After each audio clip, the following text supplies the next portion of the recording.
नमस्कार दोस्तों, मेरा नाम राजीव है और आप लोगों ने पिछले लाइव क्लासेस में शायद मेरे बारे में थोड़ा बहुत जानकारी प्राप्त की है। आज हम लोग फिर से अपने इस ऑनलाइन प्लेटफॉर्म पे MPPV के मध्य प्रदेश के सबसे बड़े प्लेटफॉर्म पे आप लोगों के कुछ सवालों को लेकर के आए हैं।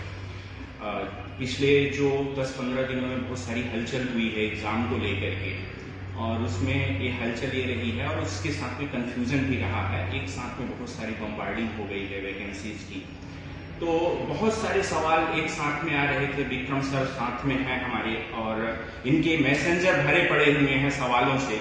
तो ये डिसाइड हुआ कि हम और हमारी टीम विक्रम सर के साथ में मिल करके आपके सारे सवालों को डायरेक्टली लाइव करें। तो आज हमारे साथ में मध्य प्रदेश सिविल सेवा परीक्षा के एक्सपर्ट मेंटर्स धर्मेंद्र तिवारी जी हैं। इनकी बुक के बारे में आप लोगों ने देखा है कि सबसे बेस्ट सेलिंग बुक रही है और काफी समय से मेंटर कर रहे हैं, अभी असिस्टेंट प्रोफेसर हैं उज्जैन में।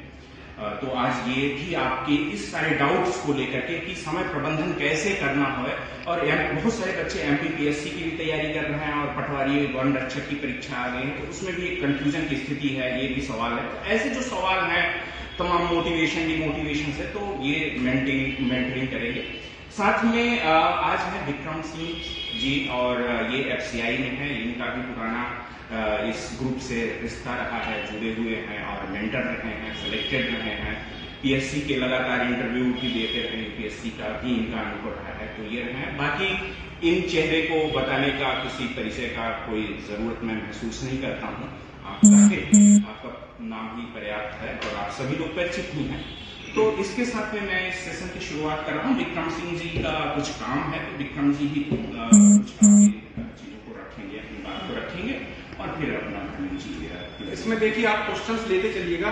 विक्रम भाई थोड़ा व्यस्तता के दौर से गुजर रहे हैं और ये अपना सौभाग्य है कि मैं तो आ ही रहा था, लेकिन कोइंसिडेंस मान के चलिए बात हुई, वो लोग आने के लिए रेडी हो गए इस प्लेटफॉर्म पे।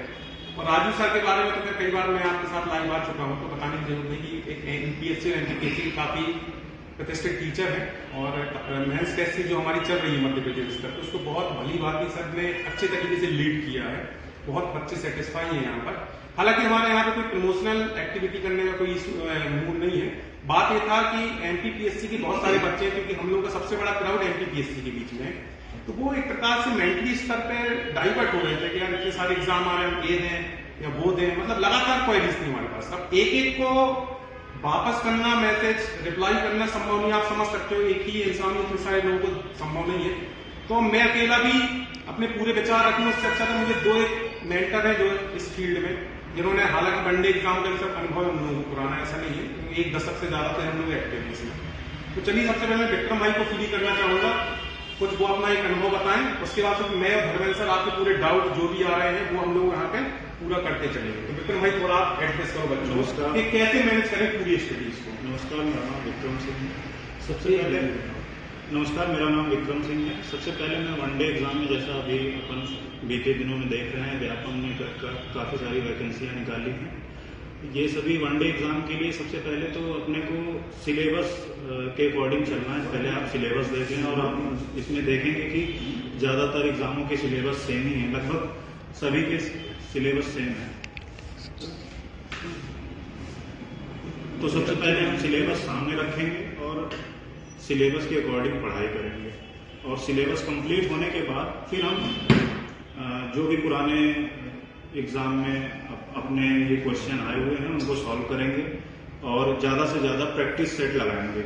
इससे प्रैक्टिस सेट लगाने से सबसे पहले क्या होता है कि हमारा जो क्वेश्चन हमसे नहीं बनते हैं और उसमें हमको लोग बोलते हैं कि तुक्का लगाना पड़ता है, वो तुक्का नहीं होता एक्चुअली में, वो आपका एक्सपीरियंस ही मैटर करता है कि आप मतलब कैसे आप प्रेशर हैंडल करते हो। जितनी ज्यादा से ज्यादा आप प्रैक्टिस जितनी ज्यादा से ज्यादा आप प्रैक्टिस करेंगे उतना आपको प्रेशर हैंडल करने में आसानी होगी। इसीलिए आप ज्यादा से ज्यादा प्रैक्टिस सेट लगाएं, पुराने क्वेश्चन सॉल्व करें। वनडे एग्जाम के लिए सबसे बेस्ट है। और आप देखेंगे 60 से 70% क्वेश्चन रिपीटेड रहते हैं। हमने काफी वनडे एग्जाम दिए, 2012 से 2018-19 तक हमने वनडे एग्जाम दिए हैं और काफी क्लियर किए। SSC हो गया, आपका IBPS हो गया, और जितनी भी एसएससी की वैकेंसियां रहती हैं, फिर हमने यूपी में भी काफ़ी सारी लोअर मेंस दिया है और यूपी पीसीएस अपर मेंस दिया है। तो इसमें हमने देखा है कि पुराने ईयर के जो क्वेश्चन रहते हैं ज़्यादातर 60-70% रिपीटेड रहते हैं। अगर आप वो नहीं लगा के जाओगे तो आप कितना भी पढ़ के जाओगे वो क्वेश्चन आपसे नहीं बनने वाला है। इसीलिए आप ज़्यादा से ज़्यादा प्रैक्टिस सेट लगाएं, पुराने पेपर लगाएं और करंट जो जैसे करंट जिस एग्जाम में है उसको आप डेली का डेली लेके चले। अगर आप ऐसा सोच रहे हैं एग्जाम के 2 दिन पहले हम मैगजीन लाएंगे 1 साल की और पूरा करंट निपटा लेंगे, ऐसा नहीं होता। आप डेली का डेली पढ़ के चलिए करंट, और इवन आपका सिलेक्शन भी हो जाए तो भी करंट ऐसी चीज है कि आप पढ़ते रहिए और आप देश दुनिया की विषयों से आपको रूबरू होते रहेंगे। बस यही है, मैं अंत में यही कहना चाहूंगा, सिलेबस के अकॉर्डिंग पढ़ें, सभी सब्जेक्ट एक साथ लेके चलें। ऐसा नहीं है आप सभी एग्जामों में 5 से 6 सब्जेक्ट आते हैं कि आप 1 या 2 सब्जेक्ट लेके चल रहे हैं, ऐसा नहीं। सभी को सभी उंगलियां बराबर होती हैं, सभी को समान लेके चलना है और सिलेबस के अकॉर्डिंग मेहनत करते चलिए। और मुझे लगता है 4 से 5 महीने में अभी आपके सभी एग्जाम हो जाने वाले हैं, तो इसीलिए समय के अनुसार समय को अच्छे से उपयोग करते हुए और इसमें आप सावधानी बरतते हुए चलें। और लापरवाही करेंगे तो आप अपने से लापरवाही करेंगे। सबको धन्यवाद, आगे की शुभकामनाएं।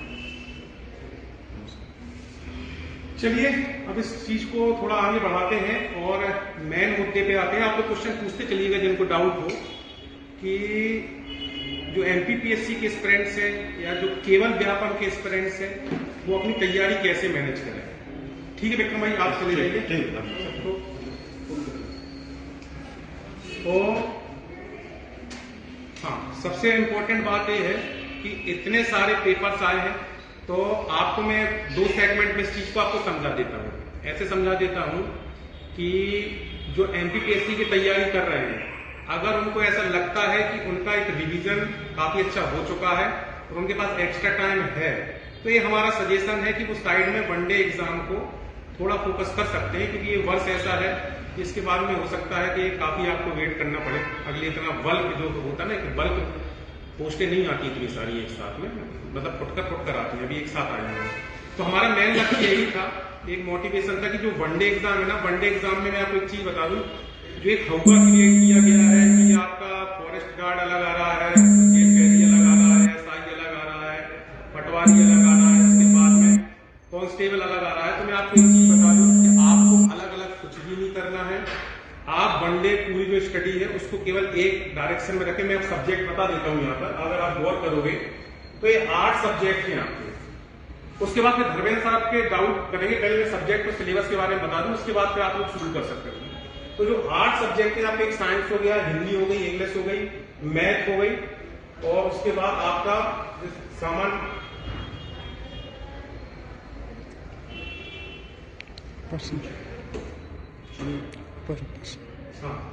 कंप्यूटर हो गया, आपकी रीजनिंग हो गई और प्रबंधन हो गया, मैनेजमेंट। तो आप गौर करिए, यह है व्यापम एग्जाम का मैक्सिमम सिलेबस है। मैक्सिमम सिलेबस का ये मतलब हो गया कि देखो जो शिक्षक भर्ती वगैरह आएगा या कोई टेक्निकल पेपर आएगा उसमें कुछ एक्स्ट्रा हो सकता है, लेकिन जो व्यापम के मैक्सिमम सब्जेक्ट है आप यहाँ पे देख पा रहे हो, मैंने लिखा भी है कि जो मैक्सिमम आप अगर देखोगे तो चाहे वो वन रक्षक हो, चाहे एमपी कांस्टेबल हो, चाहे जेल कैदी, इसमें अधिकांश सब्जेक्ट आपको यही वाले मिलने वाले हैं, है ना। तो आपको ध्यान रखना है कि जैसे अभी आज जेल कैदी का कॉन्सेप्ट, जेल कैदी और आपका वन रक्षक आया हुआ है, तो उसमें क्या है आपके 5 टॉपिक हैं। अगर आप गौर करोगे, इसकी जगह मान के चलिए उन्होंने एमपीजीएस दे दिया है, एमपीजीएस दे दिया है, तो आप ये मान के चलिए कि आपको पहले ही सामान्य ज्ञान में एमपीजीएस तो पढ़ना ही था, ऐसा तो है नहीं कोई एक्स्ट्रा है। तो कहने का ही मतलब ये है कि घूम फिर के आपको करना यही है।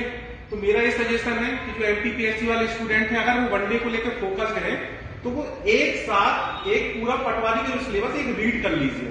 और उनकी मदद के लिए ही हमने एक काम किया था, हालांकि हम लोगों का प्लान नहीं था, लेकिन उन्हीं की कोई नीति के साथ हमारे पास नई किताबें पढ़ने का समय नहीं, क्योंकि हमने पढ़ा है 17-18 में सबने पढ़ा है, लेकिन उसके बाद सब भूल जाते हैं, लंबा दौर पीएससी का चला। तो फिर हमने करीब 250-300 घंटे का एक प्रोग्राम बनाया था रिवीजन फॉर्म में, आपके जल्दी जल्दी 8 सब्जेक्ट खत्म कर देंगे। तो आप फ्यूचर में भी जो एग्जाम आएंगे, जो एग्जाम सब आने वाले हैं, अगर आप देखोगे तो आप उनको भी तेजी से कवर कर पाओगे। अब कांस्टेबल का भी आने वाला है, मतलब हो सकता है अभी अपन बात कर रहे हैं कुछ दिनों में आ जाए यहाँ पर। एमपीएसआई भी पीछे पीछे सभी एग्जाम्स आने वाले, तो मैं कुछ ही बता रहा हूँ, मतलब ये बड़े बड़े नाम ले रहा हूँ, इसके साथ छोटे छोटे पदों की तो गिनती नहीं है, बहुत सारे छोटे छोटे एग्जाम थे, सब कंबाइन होकर एक साथ आ रहे हैं। मतलब जैसे आपका ये हो रहा है मार्च में कौन सा पटवारी और एआरआई वाला, इसमें भी करीब 7-8 एक्स्ट्रा एग्जाम है छोटे छोटे। इसके बाद में आज आ गया पहली जेल पहली उपरक्षक, ये आपका मई में आ गया। इसके बाद कांस्टेबल ही बहुत आएगा, मतलब हो सकता है वो जून में हो, उसके बाद जून जुलाई के आसपास इनका भी हो जाए, तो मतलब बैक टू बैक बढ़ने चल रहा हो। इसी के पहले अपना एमपीपीएससी भी चल रहा है। एमपीपीएससी में आपने देखा होगा जनवरी में मेंस है, उसके बाद फरवरी में भी फॉरेस्ट मेंस है, फिर मार्च में 21 वाला मेंस है, फिर आपका अप्रैल में अगर आप देखोगे तो फॉरेस्ट मेंस 21 वाला है।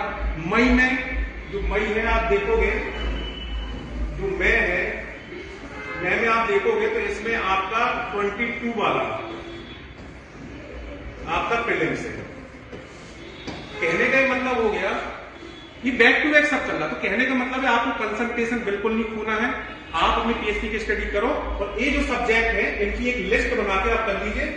जो लोग सेल्फ स्टडी कर सकते हैं, जिन्होंने नोट्स बना लिए, वो अपना ही पढ़ें, उसमें कोई जल्दबाजी, हम केवल एक रिवीजन के फॉर्म में ला रहे हैं। और कई लोग हमसे डिमांड कर रहे हैं, बहुत सारे स्टूडेंट्स की मैसेज से कि सर एमपीजीएस हमें डिटेल में चाहिए है, करना है मैथ्स करना। इसके लिए अगर होगा तो हमें डिमांड लगेगी। अगर 50 स्टूडेंट हमारे पास आता है तो एक बहुत जबरदस्त जो एमपीपीएससी की फैकल्टी है, जो एमपीपीएससी के अनुभवी लोग हैं ना, उनकी थ्रू हम सेपरेट एक कोई कोर्स बता देंगे, तो वो आप कर लेंगे। ठीक है, मैं चीज हटाया यहाँ पे कोई अब मैं इंटरेक्ट कर रहा हूँ, जो सवाल आए हैं उनको थोड़ा सा हम लोग ले लेते हैं। एक सवाल आया है,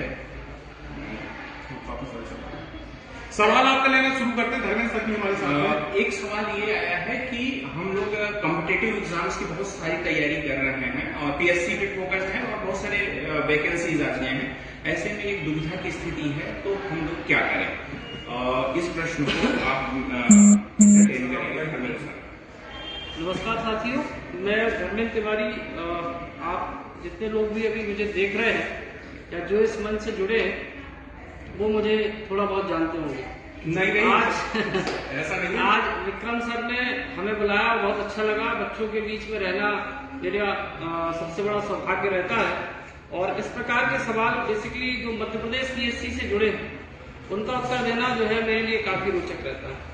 तो कई सारी व्यवस्थाएं हैं हमारे पास, विद्यार्थियों के कई सारे वर्ग हैं जो एमपीपीएससी की भी तैयारी कर रहे हैं, मेंस भी दे रहे हैं, प्रीलिम्स भी जिनको 2022 का देना है, और साथ ही साथ कुछ परिस्थिति जन्य समस्याएं ऐसी हैं कि उसके कारण उनको पटवारी की परीक्षा भी देना अनिवार्य है, या जो भी वनडे एग्जाम व्यापम के माध्यम से आयोजित कराए जाएंगे उन सारी परीक्षाओं को देना उनकी एक नियति बन चुका है, क्योंकि वर्तमान का दौर बड़ा कठिन दौर चल रहा है। ऐसी स्थिति में हम कैसे तालमेल बिठा लें, एक बड़ा सवाल होता है, और मेरे पास भी कई सारे विद्यार्थियों के संबंध में सवाल जवाब होते रहते हैं। तो अगर इस सिलेबस को हम लोग देखें, ये जो पटवारी का जो सिलेबस है और जिसमें 8 बिंदु मुख्य रूप से हमारे सामने है।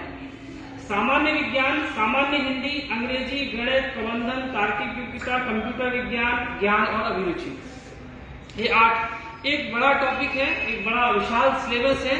और अगर इस सिलेबस के अकॉर्डिंग हमने अपनी तैयारी कर ली तो वो ना केवल आपको प्रारंभिक परीक्षा में जो लोग एमपीपीएससी की तैयारी कर रहे हैं और उसके अलावा मुख्य परीक्षा की भी तैयारी कर रहे हैं, उसमें भी इसका लाभ होगा। बात जो है सुनने में बड़ी विचित्र लगती है कि कहाँ पटवारी की परीक्षा और कहाँ प्रारंभिक और मुख्य परीक्षा है, लेकिन अगर आप सिलेबस को देखें, जैसे उदाहरण के लिए मैं अभी जहां पर रुका हूँ वहां से जब इस संस्थान के लिए आ रहा था सब लोगों से मिलने के लिए, तो मुझे कुछ मेरे विद्यार्थी मिल गए। तो उन्होंने देखा गुरुजी आ रहे हैं, उन्होंने पैर छुए और मैंने देखा कि उनके हाथ में एक विज्ञान की किताब थी, लूसेंट की साइंस स्पेशल। उस किताब का यूज वो जो है सामान्य विज्ञान का जो टॉपिक है, इस टॉपिक को कवर करने के लिए ले रहे थे। तो मैंने कहा यार ये तो बहुत बढ़िया किताब है। बोले हाँ सर, पटवारी के लिए। तो मैंने कहा ये तो मेंस के लिए भी उपयोगी हो जाएगी और प्रीलिम्स के लिए भी उपयोगी हो जाएगी। उन्होंने सर कैसे? मैंने कहा कि भाई जो मुख्य परीक्षा का फॉर्मेट है उसमें हमें 3, 5 और 11 नंबर के सवालों के जवाब देना है। हमारे एमपीपीएससी मेंस में पेपर 3 का जो यूनिट 1, 2, 3 है उसमें भी हम फिजिक्स, केमिस्ट्री, बायोलॉजी पढ़ते हैं। वही किताब जो है आप पटवारी के लिए पढ़ रहे हो, वही किताब आप दूसरी परीक्षा जहाँ पे सामान्य विज्ञान का टॉपिक सिलेबस में है वही चीज आपको प्रीलिम्स में पढ़ना है। जब एमपीपीएससी प्रीलिम्स के सिलेबस पे चर्चा करते हैं, अगर सिलेबस आप लोगों के हाथ में हो तो यूनिट नंबर 7 जहां पे विज्ञान से जुड़ी हुई इकाइयां हैं वहां पे भी हम उसी किताब का यूज करते हैं, क्योंकि वर्तमान में जो ट्रेंड बन रहा है पीएससी में साइंस के क्वेश्चन पूछने का, उससे अब क्या होता है कि छोटी जो नीली वाली लूसेंट पढ़ते थे या जो हल्के फुल्के साइंस के नोट्स पढ़ते थे उनसे काम बनता नहीं है। कट ऑफ लगातार हाई हो रहा है, एक एक दो क्वेश्चनों पे कई सारे सैकड़ों हजारों में विद्यार्थी आ रहे हैं, तो एक टफ चीज है। तो व्यक्ति क्या है वही किताब को पटवारी के लिए खरीद रहा है, वही उसके लिए मेंस के लिए उपयोगी है, वही चीज है उसके प्रारंभिक परीक्षा के लिए। अभी मैं खाली सिलेबस को आपस में जोड़ने की कोशिश करूंगा, देन उसके बाद आपकी जो इंक्वायरी होगी। अब बात करूं सामान्य हिंदी। सामान्य हिंदी के लिए लोग हरदेव बावरी, वासुदेव नंदन,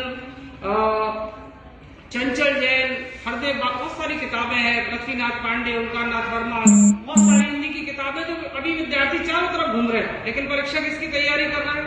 वो कर रहे हैं पटवारी के लिए। अब मैं ये कहना चाहता हूं कि जो लोग ये काम कर रहे हैं, तो आप जब पीएससी में आएंगे और पीएससी का 5वां पेपर देखेंगे, उसमें सामान्य हिंदी का आपका जो है पेपर है, और उसके लिए भी हम वही किताब पढ़ते हैं जिस एग्जाम के लिए पढ़ रहे हैं। तीसरे नंबर पे मैं एक सामान्य बात करूं, कंप्यूटर के लिए जो रिकमेंड हम लोगों ने किताब की है वो है परीक्षा मंथन की किताब। एक सर्वमान्य किताब है, बहुत अच्छी किताब है, अपडेटेड किताब है, इलाहाबाद से प्रकाशित होती है। अब मैं बात करूं एमपीपीएससी प्रीलिम्स और मेंस की, तो प्रीलिम्स में जब आएंगे तो आईटी वाली एक यूनिट है, इसमें थोड़ा सा पार्ट है, यूनिट नंबर 9 मेरे ख्याल से है।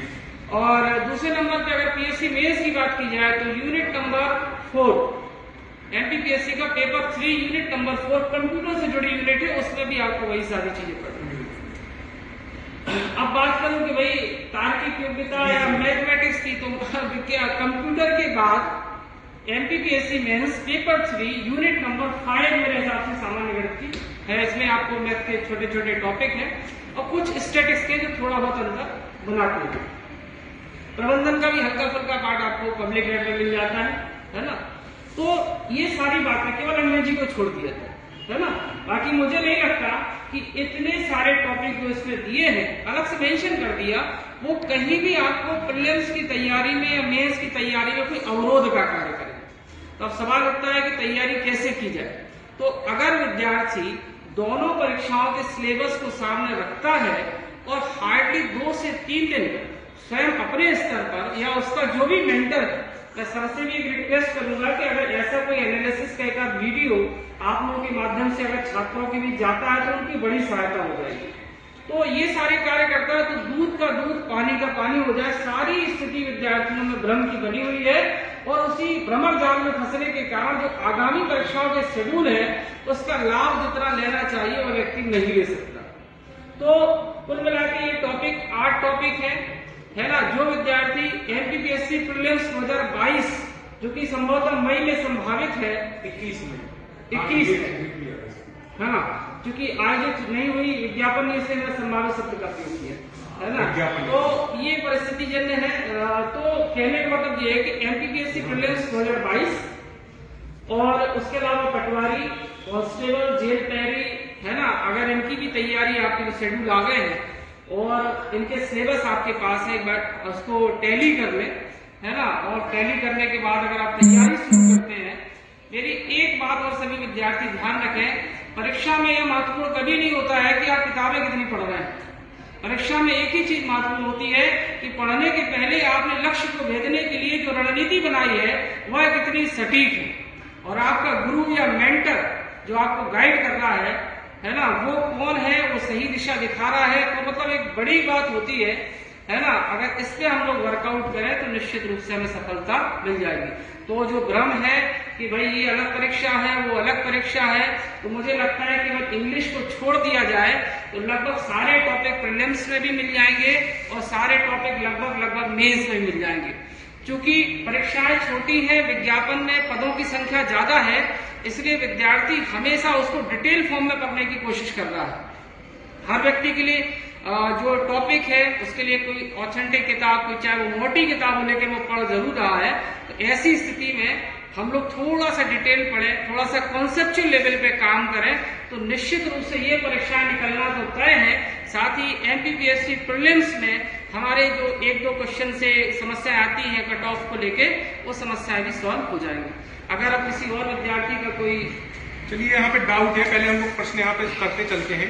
तो अभी धर्मेंद्र सर ने अविनाश ने डाउट पूछा था कि सर मेरा एमपीपीएससी मेंस एग्जाम है, अन्य वनडे एग्जाम की भी ऐसी स्थिति में कैसे निर्णय ले। तो अभी हम लोग शायद इस पर काफी लंबा डिस्कशन मैंने भी किया, धर्मेंद्र सर ने भी कर दिया है। देखिए पटवारी की परीक्षा भी तुरंत आयोजित नहीं हो रही है ना, जेल पहरी की परीक्षा तुरंत आयोजित नहीं हो रही है। इस पे जो व्यक्ति मेंस दे रहे हैं उनको थोड़ा सा विश्राम देते हुए वर्कआउट करें, लेकिन विश्राम देते हुए है ना आप तैयारी को कंटिन्यू कर सकते हैं।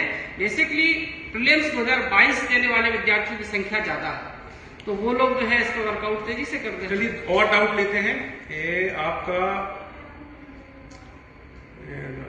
अरविंद आप ये बोल रहे हो कि रीजनिंग जो आई है इस बार कांस्टेबल में, वैसी रीजनिंग कभी नहीं पूछी गई। तो देखो एक चीज समझ लो अरविंद, कि अगर आप ये सोचते हो कि हर एग्जाम के लिए अलग अलग रीजनिंग होती है, गलतफहमी। अपने जो व्यापम का एग्जाम है ना, एक एसएससी लेवल की रीजनिंग आपकी तैयार होनी चाहिए। आप अलग अलग रीजनिंग मत देखो, ओवरऑल आप एक टॉपिक पढ़ते हो। अब रीजनिंग के टाइप तो बदलेंगे ही बदलेंगे, क्योंकि क्या होती है कि हर एग्जाम को बनाने वाली टीमें अलग होती है। तो रीजनिंग के जो ओवरऑल जो कॉमन टॉपिक है, और कुछ प्रश्न तो हमेशा ऐसे आएंगे कि एग्जाम में जिनको, क्यों सर, कुछ प्रश्न तो हमेशा ही ऐसे आते हैं कि जिनपे 100% सर कभी भी क्वेश्चन करने वाले व्यक्तियों के साथ ये समस्या होती है। हमारे सामने जो दिखाई दे रहा है, जिनपे हमारी रीच हो सकती है और उनपे हमारा जो ध्यान है कम होता है, लेकिन जो चीजें नहीं मिल रही, जैसे उदाहरण के लिए सर मैं कहना चाहूंगा कि प्रबंधन के लिए लोगों का इतनी ज्यादा इंक्वायरी है, इतना ज्यादा पागलपन सवाल हो रहा है, लेकिन अगर हम लोग सिलेबस को देखें, और सिलेबस में देखिए 8 बिंदु बने हैं पटवारी में, है ना, और 8 बिंदु में आप उस चीज के पीछे भाग रहे हो जिस पर अभी मार्केट में कंटेंट ही अवेलेबल नहीं है, कुछ भी या जो भी अवेलेबल है। तो कहने का मतलब ये है कि एक विद्यार्थी एक ही किताब को पढ़े और उसी को बार बार पढ़े, तो थोड़ा सा हमको समय देना चाहिए। 60 टॉपिक दिए हुए हैं, अगर आप 1 महीने 1.5 महीने भी पढ़ लेते हैं इन टॉपिकों को, तो आपके पास एक बेहतर विकल्प उपलब्ध हो जाएगा। ऐसी कोई जल्दबाजी वाली बात नहीं। तो मेरा तो यही सुझाव है सर कि कम से कम जो विद्यार्थी हैं वो जो है सामान्य तरीके से इसी से प्रारंभ करें, और जो उनके हाथ में जो स्टडी मटेरियल है उसी पे ज्यादा फोकस करें। दिवाकर शर्मा आपने पूछा है कि पटवारी का सिलेबस चेंज होगा कि नहीं होगा। देखिए इस पे अभी ऑफिशियल कुछ नहीं कहा जा सकता, और जो हम लोगों के पास इंफॉर्मेशन है, सिलेबस होना अभी तो बोला गया व्हाट्सएप है, क्योंकि ऐसा अगर आपके पास र्यूमर्स आ रही है, कोई खबरें तो नहीं बता सकते, लेकिन जनरली जब आ जाता है नोटिफिकेशन, तो एक सिलेबस बदलना एक अपने आप में। सर इसमें मैं ये कहना चाहता हूँ कि जब एक परीक्षा का शेड्यूल एक लंबे समय पे है और एक निश्चित अवधि होती है कि अगर हम इस सिलेबस को चेंज करते हैं, उससे किसी विद्यार्थी पे या विद्यार्थियों का जो वर्ग है उस पर कोई नकारात्मक प्रभाव ना पड़े, तो मेरे हिसाब से सही समय पर सिलेबस बदला गया है, और अब इसके आगे बदलने की संभावना बहुत ही न्यून। अगर उन्होंने सिलेबस बदला तो आप इसी सिलेबस के साथ आगे बढ़ो। देखो सीधी सी बात यह है कि आप वेट करोगे दूसरा तैयारी करके आगे बढ़ जाएगा, तो मतलब क्या है उस चीज का। तो हम लोगों का ये सजेशन है, अभी जो सिलेबस उस पर करो, बदलना नहीं बदलना सीधी सी बात है, तो एक लंबी प्रक्रिया होती है, आप भी जानते हो। कोई भी पूरा शेड्यूल गड़बड़ हो जाएगा, पूरा शेड्यूल गड़बड़ हो जाएगा। तो आप अभी इसी पे एग्जाम पे तैयारी करो, क्योंकि जो हम लोगों के इनपुट से बहुत टफ है, मतलब हमने तो नहीं देखा कि नोटिफिकेशन के बाद कोई सिलेबस चेंज बहुत सबसे टफ। हाँ, आपकी सीटें जुड़ सकती हैं, सीटें बढ़ सकती हैं, वो अलग इशू है, लेकिन सिलेबस चेंज करना एक अपने आप एक लंबी प्रक्रिया का दौर चलता है, और आप जानते हो सिलेबस ऐसे बार बार बदले नहीं जाते एग्जाम्स के। ठीक है, विकास सेंगर पूछ रहे हैं संयुक्त परीक्षा है, मैथ का लेवल हाई होगा कि नहीं। मैथ का लेवल आप बिल्कुल एसएससी लेवल प्रीलिम्स का लेके चले, तो एसएससी प्रीलिम्स होती है आपका, मतलब टीयर 1 जिसको बोलते हो आप, तो टीयर 1 एसएससी का लेवल ही इसमें पूछते हैं, मतलब मेंस वाला लेवल नहीं आएगा। जो एसएससी वो डिस्क्रिप्टिव टाइप का मैनर होता है। तो आप बेसिक तैयारी करो, क्योंकि इतना समय नहीं बचा कि आप बहुत एक्स्ट्रा करो। मेरा तो सजेशन है कि आपके जो खुद के नोट्स हैं उन पर आप ज्यादा तवज्जो दो। क्यों सर, नई किताबों पे जाने से बचें। अगर आपकी पहले तैयार, आप यहाँ सोचो बाजू वालों ने मोटी किताब ले ली, मैं भी पढ़ूंगा, नहीं। आपके पास जो नोट्स हैं, जिस किताब से पढ़ लिया है, ज्यादा से ज्यादा अपना टाइम बचाएं, घर पे रहें, लाइब्रेरी में बैठे। मतलब कहने का मतलब होता है कि जितना ज्यादा आप इस चीज को भटकोगे कि हमें नई किताब, क्योंकि हर 10 दिन में एक नई किताब आने वाली है। सर ने एक मैनेजमेंट का एग्जाम्पल दिया, सबने जल्दबाजी में एक ही 2 मार्केट में किताबें की, वो भी महीनों से पढ़ी हुई थी, अपडेटेड नहीं थी। अब जो 10-15 दिन बाद आएंगे वो परिष्कृत फॉर्म में जिसकी भी आएंगे, क्योंकि वो रिसर्च करके आएंगे। वेट कर लेना चाहिए कि इंतजार एक ही टॉपिक की बात है सर। हाँ, धैर्य रखें, आपने 7 टॉपिक थोड़ी कंप्लीट कर लिए भाई, धैर्य रखेंगे तो ज्यादा लाभ ले जाएंगे। और एक बात जो सर ने कही कि मोटी मोटी किताबें आती है, तो उन चीजों पर ध्यान ना देते हुए इस चीज को देखिए कि जो आपके पास स्टडी मटेरियल है क्या वो सिलेबस के अकॉर्डिंग है। अगर इन केस आपको सिलेबस के हिसाब से लगता है कि हमारा जो सिलेबस है, रिजल्ट की पूछ रहे हैं हमें देखिए, मतलब इन्होंने बोला है कि पॉसिबिलिटी है टाइम पर आने की सिलेबस, मतलब रिजल्ट एमपीपीएससी का। एक काम में आप पूछ रही हैं कि रिजल्ट एमपीपीएससी का आने की संभावना, देखो भाई जो कर्म होता है स्टूडेंट का, सर आप ही बताइए इसको थोड़ा अच्छे से। देखिए मेरा एक ही बात रहता है और शायद सर भी जानते हैं, विद्यार्थियों के बीच में एक ही चीज के लिए बड़ा प्रसिद्ध हूँ कि रिजल्ट का अनुमान ठीक-ठाक लग जाता है। तो मैं ये कहना चाहता हूँ कि पेपरों में भी अब आ गया कि 2020 को लेके कुछ विधिक सलाह लेना चाहते हैं, तो ये निश्चित मान के चलिए कि अभी समय लगेगा 2020 के मेंस को रिजल्ट को आने के लिए।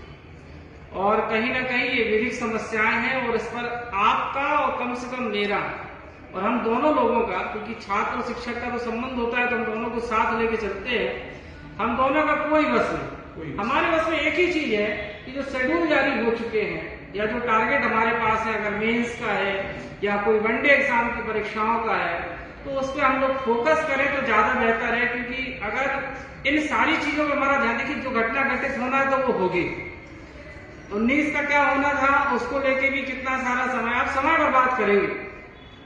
मैं देख रहा हूं कि पिछले विगत वर्षों से जो कट ऑफ है बहुत हाई जा रहा है और एक एक क्वेश्चन पे हजारों की संख्या में मार्जिन बन रहा है। तो ऐसी स्थिति में अगर आप सोचे कि नोटिफिकेशन जारी हो जाता है किसी परीक्षा का, या मैं बात करूं प्रीलिम्स की, है ना, कि इसका नोटिफिकेशन जारी हो गया और आप तब उठाए वही किताबें ले ले, फिर वो यूनिट 9 के लिए भटकते रहे, फिर करंट अफेयर्स के लिए, फिर 1 महीने 15 दिन मध्य प्रदेश करंट अफेयर्स के लिए पागलों जैसे घूमने, जहां से 1-2 क्वेश्चन ही सर आते हैं। तो ऐसी बेवकूफियत अगर आप करेंगे तो मुझे लगता है सिर्फ अपना समय बर्बाद कर रहे हैं और किसी का भी समय इसमें बर्बाद नहीं होना। तो फोकस करिए आगे के जो एग्जाम्स हैं। मोना छपरे पूछ रहे हैं कि जनरल अवेयरनेस पूछेंगे। देखो जनरल अवेयरनेस का ये मतलब ये होता है कि कंप्लीट जीएस, जिसमें history, polity, geography, economy, science और मिसलिनियस का पार्ट होता है, और एक होता है उसमें एमपी जीएस। तो मान के चलिए अगर 25 क्वेश्चन आ रहे हैं तो 8 से 10 एमपी से रिलेटेड क्वेश्चन आने की प्रबल संभावना, जैसे पिछली बार हम लोगों ने देखा था इस चीज को लेकर। और जब वो एमपी जनरल अवेयरनेस बोलते हैं और एमपी का एग्जाम है तो उसमें एमपी कंसीडर करके ही बोल रहे हैं। और अभी सर की अपडेटेड बुक भी आने वाली है एमपीजीएस की, तो कोशिश करें उसको ही करें क्योंकि वो अपडेटेड रहेगी। तो हो सकता है कि अभी जो पेपर्स बन रहे हैं वो काफी अपडेटेड मैनर में बनते हैं। बाकी ये मान के चलिए एमपीजीएस आपको इसलिए करना है क्योंकि जैसे आज ये वाली वैकेंसी आई है, अगर आप ये देखोगे कौन सी आपकी वन रक्षक और आपके जेल पहरी, तो इसमें उन्होंने जनरल अवेयरनेस ही डाला, उसमें केवल एमपीजीएस डाल दिया है। तो आप मेंटली प्रिपेयर हो दोनों की। अगर आप एमपीपीएससी स्टूडेंट हो या कर रहे हो, मेरे ख्याल से कोई न्यू कमर तो बहुत कम होंगे, करीब 1-1.5 साल तो सबने तैयारी की होगी, तो आप दोनों तैयारी करके जाए। और ज्यादा मैं बार बार बोल रहा हूँ कि अगर आपके नोट्स अच्छे हैं, नया पढ़ने से बचे 3 महीने खूब करें और एक टेस्ट सीरीज प्रैक्टिस के लिए जरूर करें। टेस्ट सीरीज अनिवार्य, टेस्ट सीरीज तो करें प्रैक्टिस के लिए, टेस्ट सीरीज भी सर अनिवार्य है। और मैं एक चीज और इसमें जोड़ना चाहता हूँ कि अगर जैसे मान लो जो विद्यार्थी ग्रामीण क्षेत्रों में या अर्ध शहरी क्षेत्रों में रह रहे हैं, तो वो अगर किसी ऑनलाइन प्रोग्राम से जुड़ना चाहे तो वो बेहतर रहेगा। सर उसका मैं एडवांटेज बताना चाहता हूँ जो मैंने अनुभव किया है। कई बार विद्यार्थियों के साथ सेल्फ स्टडी में, मुझे लगता है कि अपने ग्रुप में सेल्फ स्टडी करने वाले विद्यार्थियों की संख्या ज्यादा है और ग्रामीण और छोटे शहरों से बच्चे ज्यादा है। तो उनके साथ एक समस्या ये आती है कि डेडिकेशन शुरू होता है और 4 दिन 6 दिन के बाद में वो थोड़ा सा हल्का होने लगता है, ऊर्जा का जो स्तर है थोड़ा सा डाउन होने लगता है। तो कारण उसके बहुत सारे रहते हैं। कुछ हमारे आसपास का सामाजिक वातावरण जैसा रहता है, परीक्षाओं को लेके कुछ रूमर्स फैलते रहते हैं, तो वो कुछ ना कुछ चीजें रहती है। तो सेल्फ स्टडी में एक बड़ा ड्रॉबैक जो मुझे समझ में आया है कि एक अनुशासन एक जो होना चाहिए, तो अनुशासन की कमी दिखती है विद्यार्थी में। तो अगर वो कोई अगर ऑफलाइन नहीं करना चाहता है तो ऑनलाइन भी बेस्ट है। एक प्रॉपर शेड्यूल से आपको पढ़ाई होगी, आपको एक लक्ष्य मिलेगा, एक टारगेट मिलेगा, उसको अचीव करने के लिए आप हर दिन एफर्ट्स लेंगे तो एक निश्चित समय में। एक चीज मैं बताऊंगा, जो गांव के विद्यार्थी हैं और जो सेल्फ स्टडी कर रहे हैं, अगर वो नए हैं और उनके पास कम समय है, क्योंकि अब 3 महीने का टाइम बचा है, अब आप अगर बुक से पढ़ने जाओगे तो 8 बुक्स कंप्लीट कर पाना पॉसिबल नहीं है।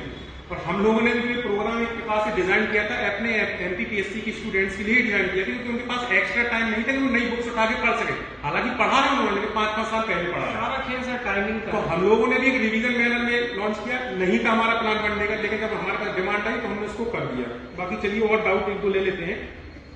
एमपीजीएस का तो मैंने बता दिया है कि वो रहेगा, है ना।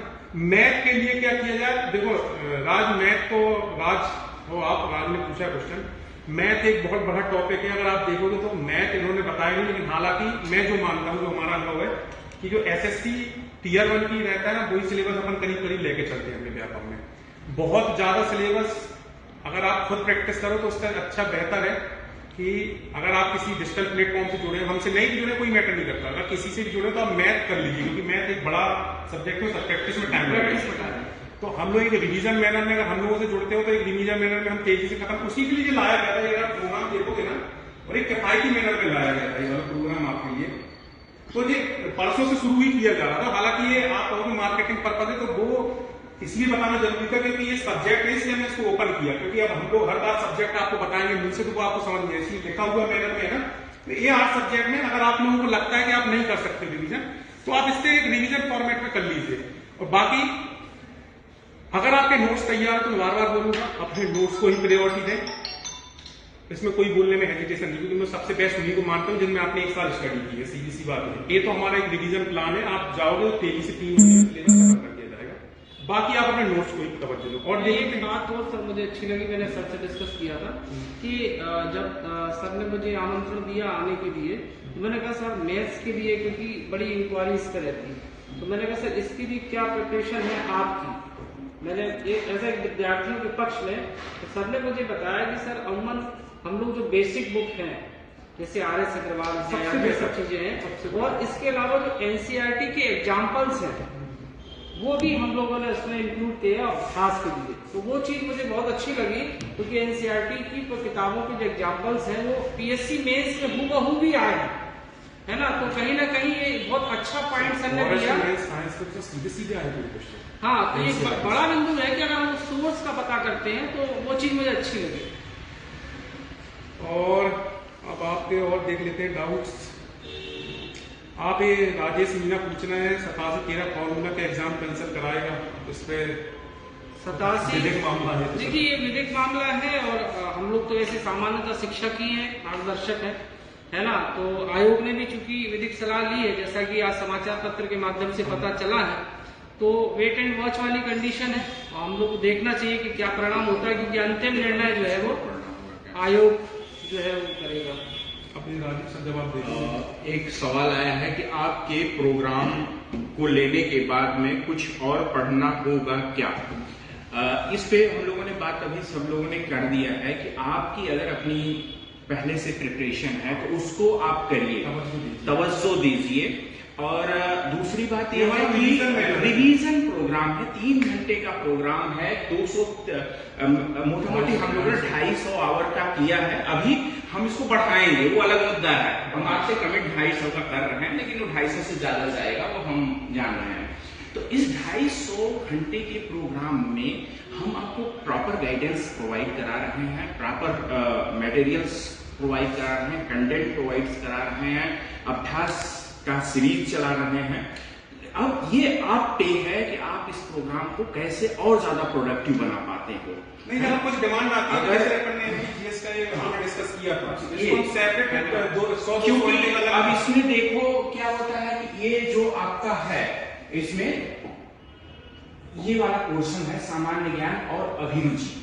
ये वाला पोर्शन इतना ज्यादा बड़ा है ना, पूरा इसको 25 नंबर का किया गया है, और इस 25 में कम से कम 7 से 8 पोर्शन हो रहे हैं।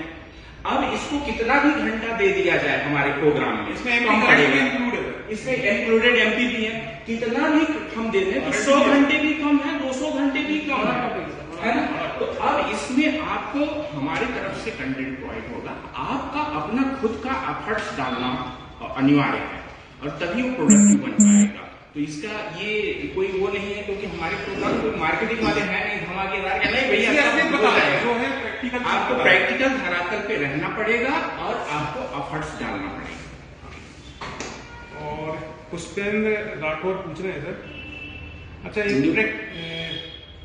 गुरु जो प्रैक्टिस कहाँ से कर रहे हैं उसी स्तर के प्रश्न में। देखो भाई, एसएससी सीजीएल में बार बार बोल रहा हूँ, एसएससी सीजीएल टियर 1 के लिए 4 सब्जेक्ट हैं आपके, इंग्लिश, जीएस का पार्ट, हिंदी नहीं, इंग्लिश और रीजनिंग।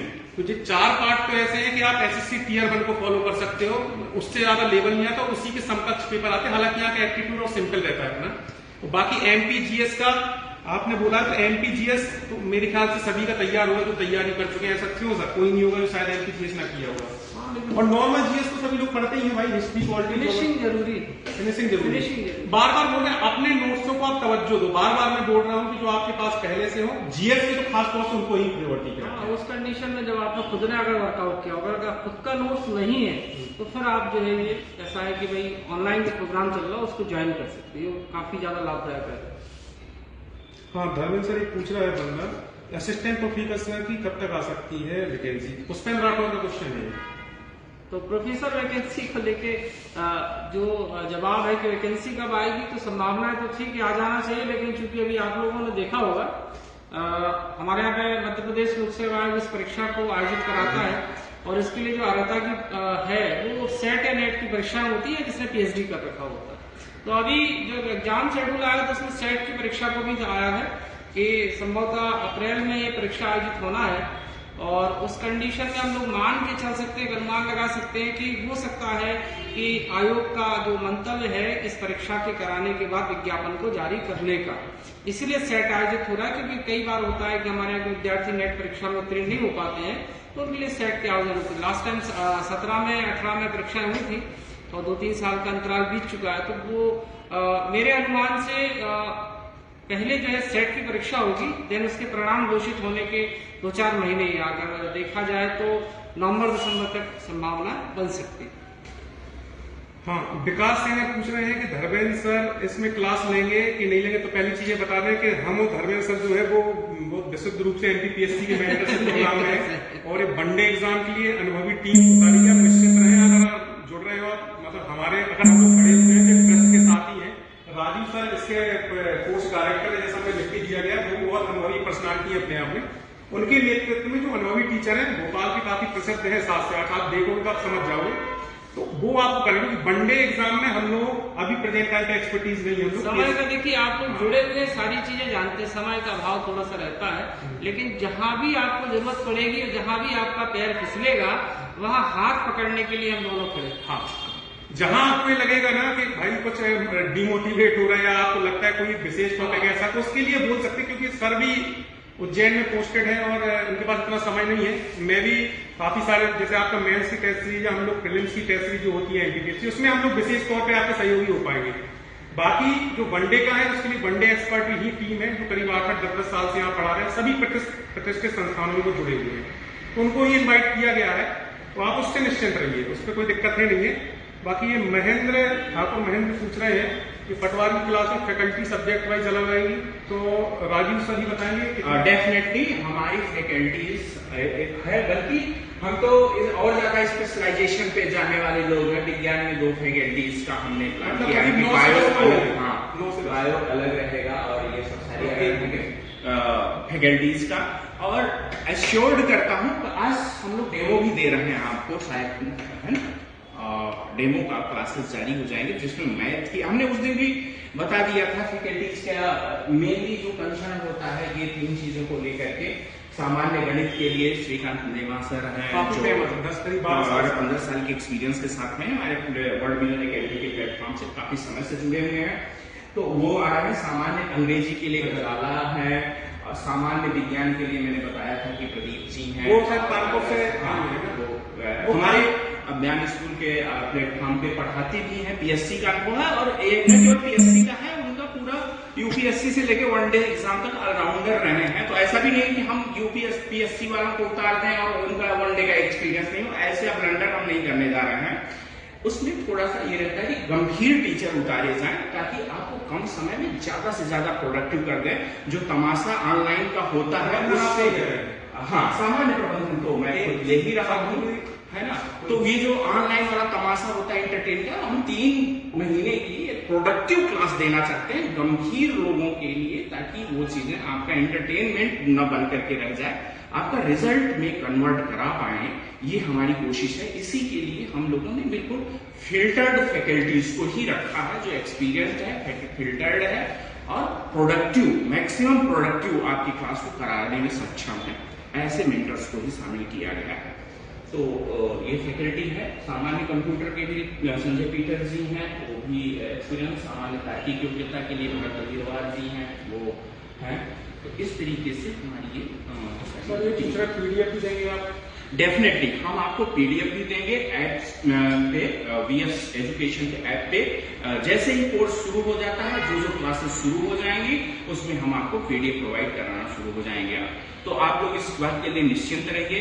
हम लोग मैथ का भी प्रैक्टिस सेट देने जा रहे हैं, रीजनिंग का प्रैक्टिस सेट देने जा रहे हैं। सामान्य अध्ययन, सामान्य प्रबंधन के लिए 15 दिन का टाइम ले रहे हैं, 15 से 20 दिन का टाइम, ताकि अभी बात भी हो रही थी कि बिल्कुल पॉलिश तरीके से सारी चीजें आए, ऐसे नहीं रॉ मटेरियल कुछ यहाँ का वहां का कर दिया जाए, ऐसा नहीं है। उसके लिए थोड़ा सा वक्त दीजिए।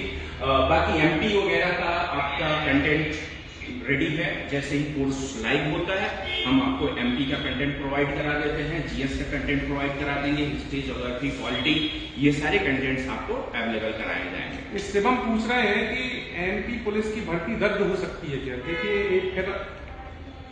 देखिए ऐसे सवाल जो है आपके, पहली बात तो ये कि जब परीक्षा आयोजित हो गई है तो उसके रद्द होने का कोई सवाल नहीं है ना। और जो रोक लगी है वो आरक्षण को लेकर लगी, तो चाहे वो 14% पे हो या 27% पे। सर, रिवाइज हो सकती है रिजल्ट, उससे क्या होगा? केवल जो लिस्ट है वो रिवाइज हो सकती है, परीक्षाएं जो है वो रद्द नहीं होती। रद्द एक अपने आप में एक अलग शब्द है। बर्खास्त और निलंबन के जो अंतर है ना, वही रद्द का अंतर है। मतलब रिवाइज, अगर कानूनी प्रक्रिया में वो चीज गलत पाई जाती है, वो चीज रिवाइज की जाती है। जैसे आपने अभी 19 का रिजल्ट आया तो वो रिवाइज होके आया। अगर कुछ भी होगा, चाहे वो पुलिस भर्ती हो, चाहे कुछ भी हो, अगर कुछ प्रक्रिया में हाई कोर्ट ने पूछा है तो क्या होता है, कई बार अखबारों में इसको इतना हाइट पकड़वा देते हैं कि भाई उन्होंने अगर पीएससी से जवाब भी मांगा कि भाई आप अपना जवाब दीजिए, तो उसको ऐसा शो किया जाता है कि वो रद्द ही होने वाले, जबकि ऐसा तो प्रक्रिया होती है ना, सर जवाब देगा आदमी। नहीं, वो तो जब उनके माननीय न्यायालय के सम्मुख इस प्रकार के किसी भी प्रकार के प्रकरण जब होते हैं, तो सीधी सी बात, जब उनके पास कोई प्रकरण आएगा तो वो पूछेंगे। किससे पूछेंगे? जो पार्टी होगी जिसने आयोजित कराई ये सारी चीजें। केवल सवाल जवाब का है, तो अपना जवाब दाखिल कर देंगे। उन्होंने भी कोई ग्राउंड बनाया होगा ना इस रिजल्ट को घोषित करने के लिए, निश्चित रूप से वो पक्ष रखेंगे। क्योंकि देखिए, कानूनी प्रक्रिया में कोई चीज है तो हम लोग वहां तक कुछ नहीं बोल सकते, क्योंकि जो है वो एक कोर्ट और यहाँ से जो जवाब जाएगा, मतलब उन्होंने जवाब संबंधित जो भी एग्जाम बॉडी है, मान लीजिए व्यापम हो चाहे एमपीपीएससी हो, तो वो जवाब वो देगी, उसके बाद कोर्ट में डिसाइड होगा। अपन लोग क्या है, अखबारों की खबर सुन के ये बोल देते हैं कि नहीं यार वो रद्द हो रही है। रद्द जैसे शब्द सर ने पहले बोल दिया, रद्द कुछ भी नहीं होता, केवल रिवाइज होता है रिजल्ट में। रद्द तब होता है जब पेपर लीक का कोई बहुत सीरियस इशू आता है, रेयर कंडीशन, बहुत रेयर कंडीशन में होता है, जो इतने सालों का अनुभव उसी आधार पर बता रहे हैं। तो आप इस चीज को रखिए, केवल पढ़ाई में मेरे बार बार फोकस है। देखो, हम लोगों ने जब भी स्टूडेंट्स के अहित की बात आई, हम लोगों ने साल भर प्रोटेस्ट में सहयोग किया। भाई अब ऐसा है कि हम लोग रास्ते में नहीं चल सकते, क्योंकि अब हम लोग जिस उस पर चल रहे हैं, जिस मुकाम में, वहां रास्ते में आपके साथ नहीं आ सकते, लेकिन बैकएंड में हमने फुल सपोर्ट दिया। और लाखों स्टूडेंट्स के जो हमारे ग्रुप है वहां पर, मेरे ख्याल से कभी ऐसा नहीं हुआ जब स्टूडेंट हित की बात आई हो और हम लोग पीछे हट गए। लेकिन दिक्कत क्या होती है कि अब जो प्रेजेंट टाइम है 1 साल, मेरा ख्याल है कि अब अपन ने 3-4 साल बहुत सफर कर लिया, सबको कष्ट हुआ है। हम लोगों को भी दिल से बहुत कष्ट हुआ कि आप लोग इतना सफर किए, कई लोगों की आर्थिक स्थिति अच्छी नहीं थी। लेकिन अब जो समय आया है, 7-8 महीने मेरे ख्याल से एक टाइम टेबल बनाए, पूरा प्लान करें और उसको ही आगे बढ़ाएं। अब बार बार आप लोग अगर ये प्लानिंग करोगे कि भाई रद्द होगा कि नहीं होगा, यार ये अपना कर्म नहीं है। सर ने पहले भी बोला है, ये जो बॉडी में चल रहा है, लेकिन आपका तो डिस्टर्ब हो गया ना, उसके कारण दूसरे स्टूडेंट आगे हो जाएगा आपसे, जो पढ़ रहा है मन लगा के। इन सारी परिस्थिति में पीड़ा तो होती है, पीड़ा तो है। जब 19 के साक्षात्कार के संबंध में वो चीजें आई, और तो मैंने भी देखा सर, कई विद्यार्थियों के मतलब उन्होंने फोन पे इतने आंसू लाए कि मेरा तो दिमाग ही हट गया था उनके, मतलब सुन के होता, शायद मैं भी उस परिस्थिति में होता तो मैं भी उसी दशा मनोदशा में होता जैसा वो व्यक्ति अभी सर्वाइव कर रहे हैं। और एक प्रश्न और आया है कि सर, जैसा कि आपने बताया था कि हाँ देखो, ठाकुर महेंद्र, मैं आपको बार बार बोल रहा हूं कि पटवारी बैच को आप ये मत समझिए कि पटवारी बैच, अभी धर्मेंद्र सर ने बार बार बोला, हमने भी बोला है, ये वाले जो टॉपिक है ना आपके, एक टॉपिक मैक्सिमम मैक्सिमम मतलब ये हो गया कि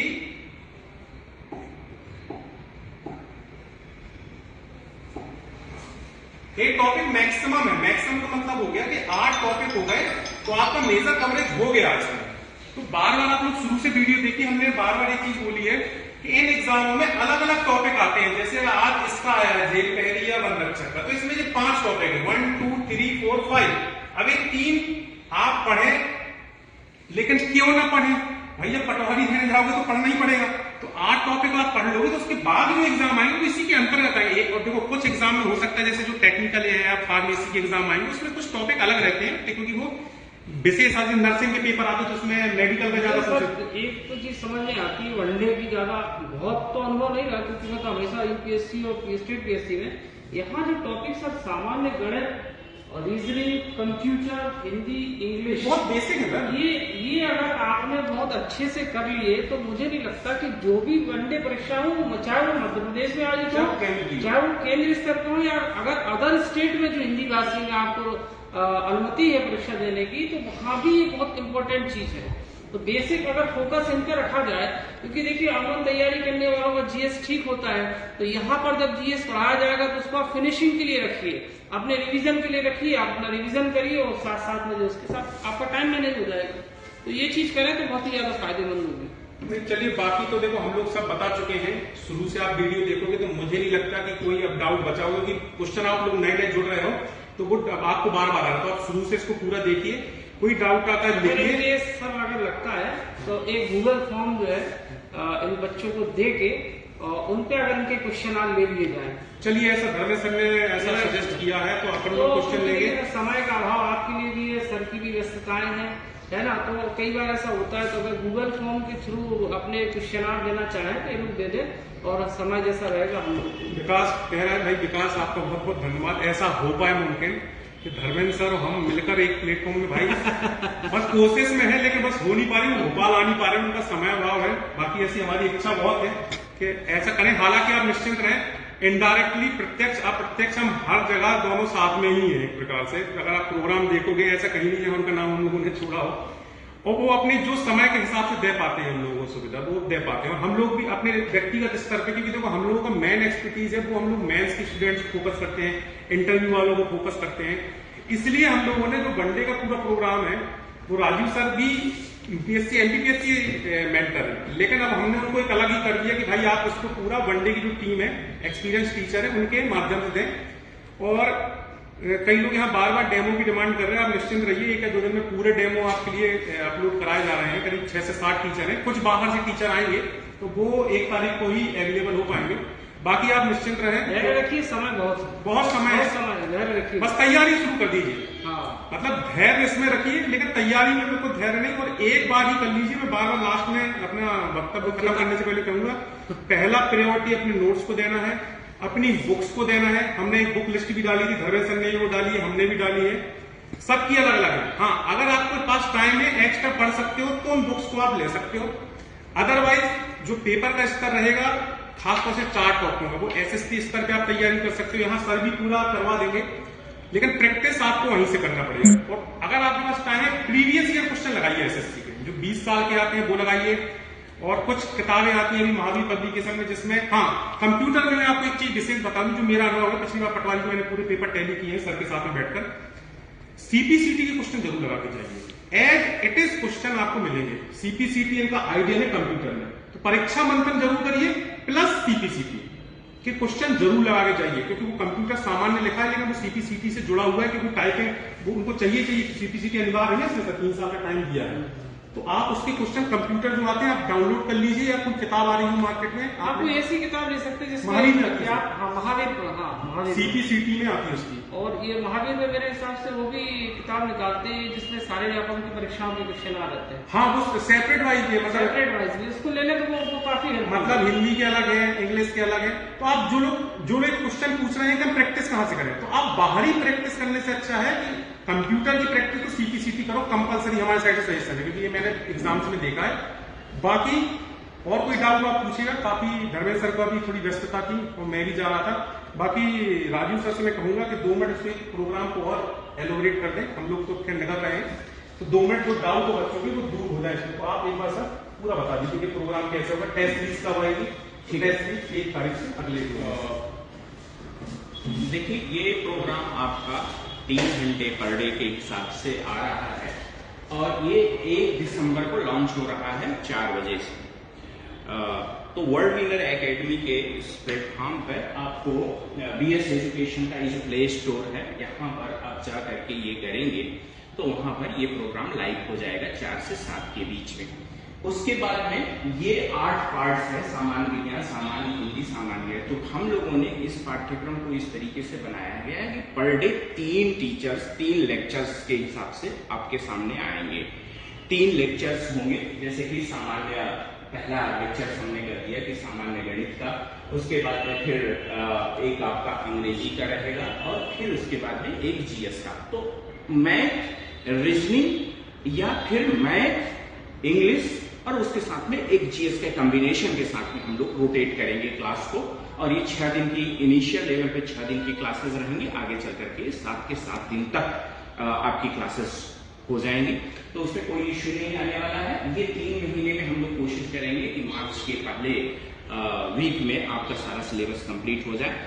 इसके साथ में हम लोग जैसे ही आगे बढ़ जाएंगे तो इसीलिए प्रोग्राम को इस तरीके से डिजाइन किया गया है ताकि आपका 1 महीने के बाद में 1 जनवरी से आपका टेस्ट सीरीज शुरू हो जाएगा। ऐप पे ही अवेलेबल होगा और उसके साथ में हमारे वर्ल्ड विनर एकेडमी के ऑफलाइन प्लेटफॉर्म पे भी सारी चीजें होंगी। तो इसके साथ में ये लगातार आपको टेस्ट सीरीज के माध्यम से आपको अभ्यास प्रश्नावली मिल जाएगी और प्रश्नावली के साथ में आपका ये कार्यक्रम भी इस तरीके से आगे बढ़ता जाएगा, है ना। तो यहाँ तक हमने बेसिक जानकारी आपको दे दी है। अगर इसके साथ में और कोई क्वेश्चंस हैं क्या? मेरे हिसाब से कार्यक्रम का हमने समराइज कर दिया है। इसके लिए आप लोगों का बहुत बहुत आभार। आप लोग हमारे साथ में जुड़े, हमारी बातों को सुना, हम पे विश्वास प्रकट किया। इसके लिए पूरा BS एजुकेशन और वर्ल्ड विनर एकेडमी का प्लेटफॉर्म आप लोगों को साधुवाद देता है।